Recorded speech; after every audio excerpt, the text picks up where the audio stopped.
بسم الله الرحمن الرحيم الحمد لله رب العالمين والعاقبة للمتقين والصلاة والسلام على أشرف الأنبياء والمرسلين سيدنا ونبينا محمد وعلى آله وأصحابه أجمعين اما بعد.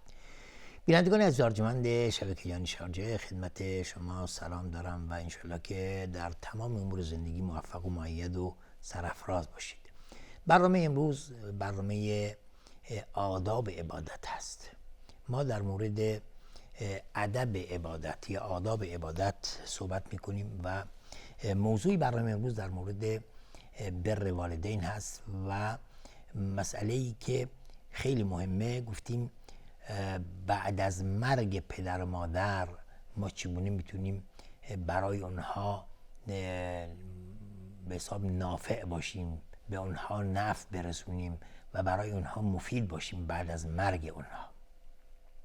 این مسئله خودش یک آدابی داره و ما گفتیم یکی از آداب بر والدین اینه که فرزند بعد از مرگ پدر و مادر حریص باشه بر حفظ حقوق اونها. پدر و مادر حقی در گردن فرزندان دارند و بعد از مرگ اونها هم این حق محفوظ است و پایدار هست و از بین نمیره. از جمله این حقوق اولا دعا کردن برای پدر و مادر هست. بعد از اینکه اونها از این دنیا رفتن و دار فانی رو ودا گفتند، وظیفه فرزندان حالا چه دختر چه پسر اینه که برای پدر و مادرشون دعا بکنند. و ما در حدیث داریم که وقتی که انسان از این دنیا میره دستش از این دنیا کوتاه میشه مگر از سه چیز که از جمله این سه چیز یکیش اینه که اولد صالح یدعو له، فرزند شایسته و صالحی که برای پدر و مادرش بعد از مرگ دعا بکنه. این ادب بر والدین هست بعد از مرگ اونها که به نفع پدر و مادر است و اجر میبرند و برای اونها اجر و پاداش نوشته میشه. و مسئله دوم گفتیم اینه که یا ادب دوم که حفظ حقوق پدر و مادر بعد از مرگ، طلب مغفرت کردن برای پدر و مادر بعد از مرگ. یعنی ما همیشه برای پدر و مادر خود دعای استغفار بکنیم، طلب استغفار بکنیم از خداوند که بارالله پدر و مادر مرا بیامرز، اونها را وارد بهشت کن، از سر تقصیراتشون بگذر و به خاطر اون احسان و نیکی که به من در کوچکی کرده اند. و خداوند در مورد حضرت ابراهیم که دعا میکرده برای پدر و مادر میگفت ربنا اغفر لی ولوالدی، بارالله مرا بیامرز و همچنین پدر و مادرم را.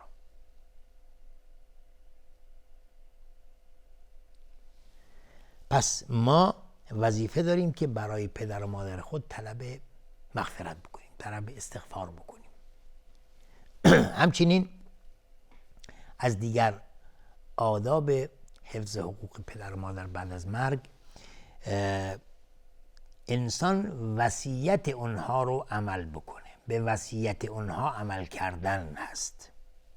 اون عهد و پیمانی که اونها بستن یا اون وصیتی که اونها کردن، پدر یا معذرت میخوام فرزند، حالا چه پسر چه دختر، وظیفه داره که این وصیت اونها رو مادامی که وصیت شرعی باشد و خلاف شرع در اون نباشد انسان عمل بکنه بهش و اون کارهای خیر و اعمال بر رو انجام بده و این کار باعث میشه که ثوابش به اونها برسه اگر این فرزند در این عمل خیری که اونها باز انجام میدادن ادامه بده و مستمر باشه بر این عمل، برای اونها هم این اجر و پاداش نوشته میشه.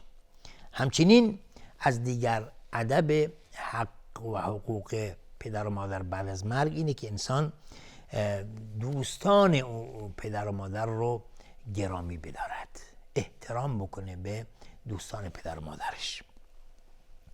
و میگه ابن عمر رضی الله عنهما اعرابی رو در راه مکه دید و ابن عمر سلام کرد بر او و او رو سوار الاغ خودش کرد و اون عمامه‌ای که به سر داشت رو به اون اعرابی داد و ابن دینار میگه که فقلنا له اصلحك الله انهم الاعراب و انهم یرضون بالیسیر.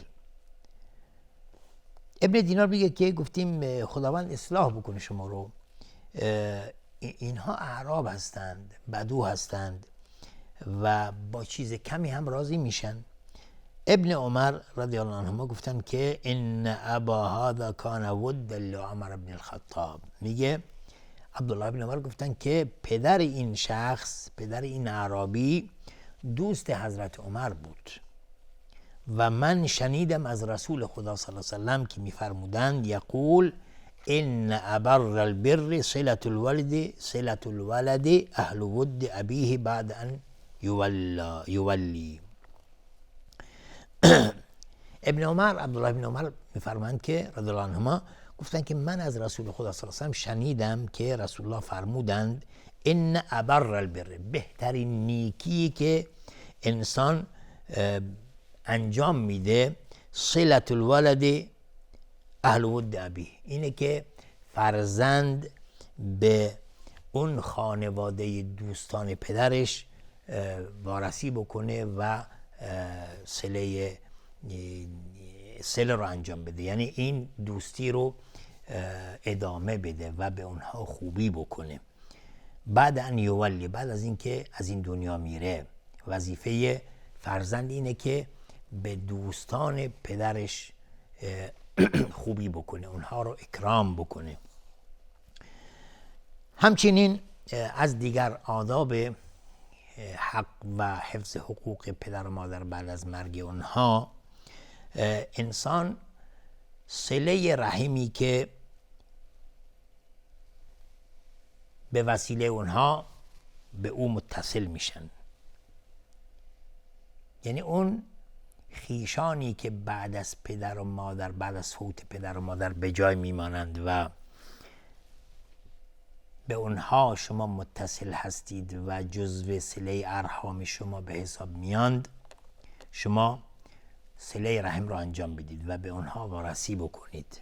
مثلا اون صله رحمی که از طرف پدر یا از طرف مادر هست، مثل عموها، مثل عمه از طرف پدر، مثل عمو، مثل عمه ها، و از طرف مثلا مادر مثل خاله و مثل دایی، و از طرف پدر مثل اجداد، و از طرف مادر همچنین جدات اینها و فرزندان اونها، و همه اینها اگر ما به اونها وارسی بکنیم، صله رحم رو انجام بدیم، از جمله نیکی کردن به پدر و مادر هست. و رسول خدا صلی الله علیه وسلم میفرمایند من احب ان یصل اباه فی قبره فلیصل اخوان ابیه من بعده. پیامبر صلی الله علیه وسلم میفرمایند که کسی که دوست داشته باشه صله رحم پدرش رو انجام بده در قبرش، یعنی بعد از اینکه پدر مرد و او رو در قبر گذاشتن، کسی که دوست داره این صله رو انجام بده و جزو صله ارحام باشه، فلیصل اخوان ابی، پس باید به عموهای خودش یا برادران پدرش، یعنی این ارتباط رو قطع نکنه و ارتباط داشته باشه با برادران پدرش که عموی او به حساب میان بعد از فوت پدر. فرقی نمیکنه، برای مادر هم همین گونه است. وقتی که مادر فوت کرد، انسان صله رحم مادرش رو بعد از فوت مادر اینها رو وارسی بکنه و به اونها برسه و صله رحم رو انجام بده. از دیگر آدابی که باعث حفظ حقوق پدر و مادر بعد از مرگ اونها میشه، اینه که فرزند بعد از مرگ پدر و مادر به جای پدر و مادر و برای پدر و مادر صدقه بده. صدقه دادن به جای پدر و مادر، برای پدر و مادر. سعد ابن عباده رضی الله عنه مادرش فوت کرد و از دنیا رفت. اومد نزد رسول خدا صلی الله علیه و سلم و فرمودند ان امی ماتت افاتصدق عنها. سعد ابن عباده خدمت رسول الله صلی الله علیه و سلم آمد و عرض کردند ای رسول خدا، مادرم از این دنیا رفت، افاتصدق عنها، آیا من به جای او صدقه بدم، برای او صدقه بدم؟ رسول خدا صلی الله علیه و سلم فرمودند نعم، بله صدقه بده و این برای مادرت خوبه، اجرش میبره. قال فای الصدقه افضل. سعد بن عباده سوال کردن که خود چه صدقه ای از همه بهتره که اجرش بیشتره؟ رسول خدا صلی الله علیه و سلم فرمودن سقی الماء، آب دادن به دیگران.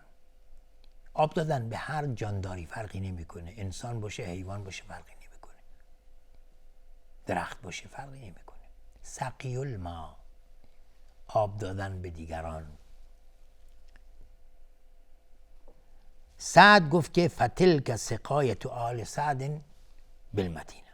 سعدم گفت که خب اینم پس آبداری مثلا آل سعد هست در مدینه، یه جای گذاشت و آب مجانی و مردم از اون استفاده میکردن.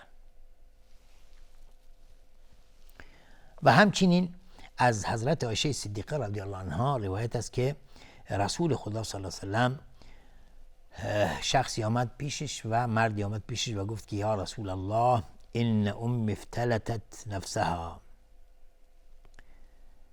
و اظنها لو تکلمت تصدقت فهل لها اجر ان تصدقت عنها؟ قال نعم. میگه مادرم ناگهانی از این دنیا رفت.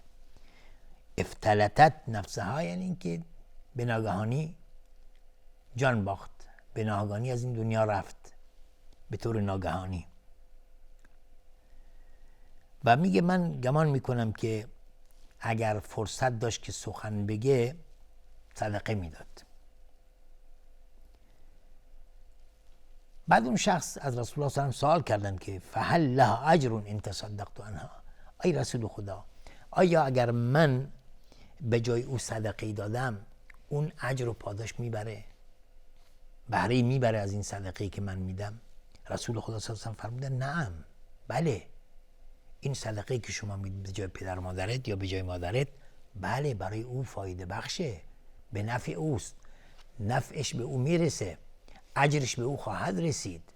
پس هر کاری که ما در این دنیا بعد از مرگ و فوت پدر و مادر برای پدر و مادر انجام بدیم، هر کار خیری باشه،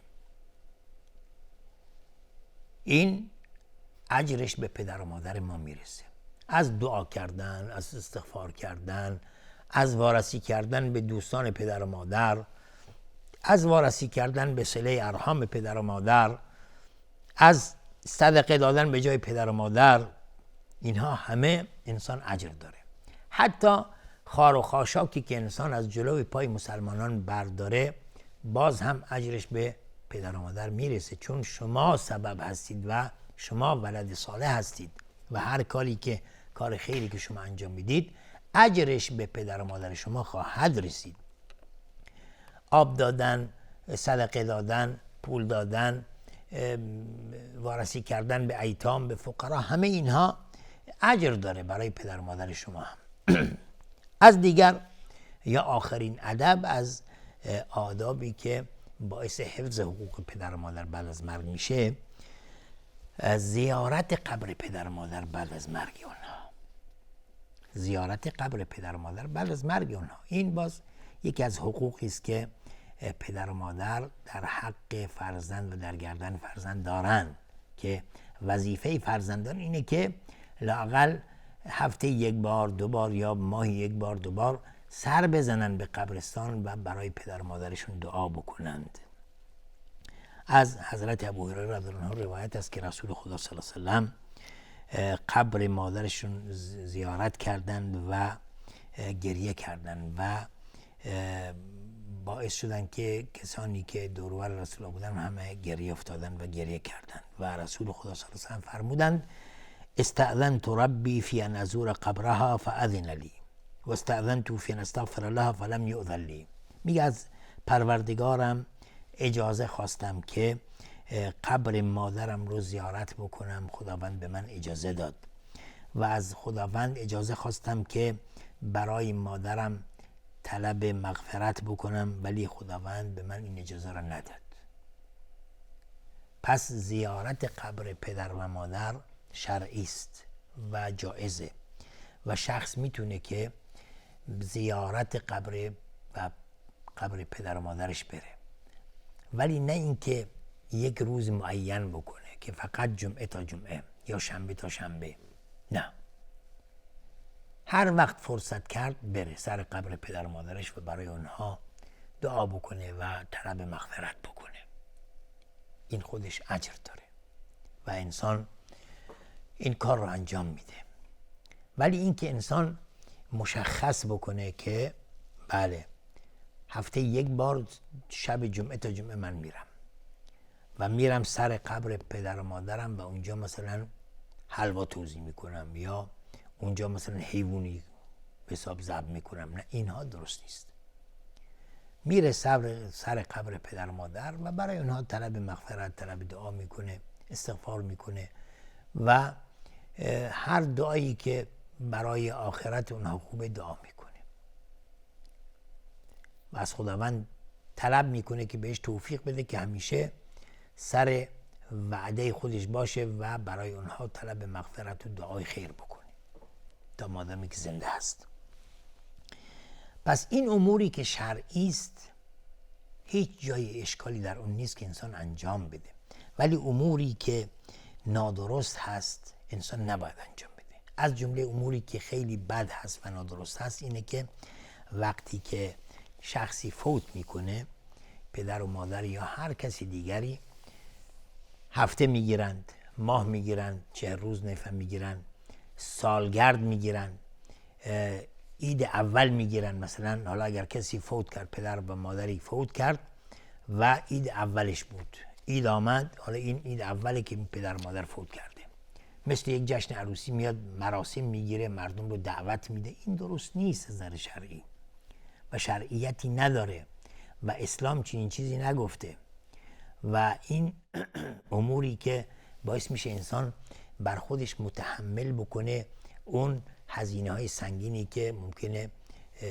نتونه از پس اون بر بیاد. اینا درست نیست.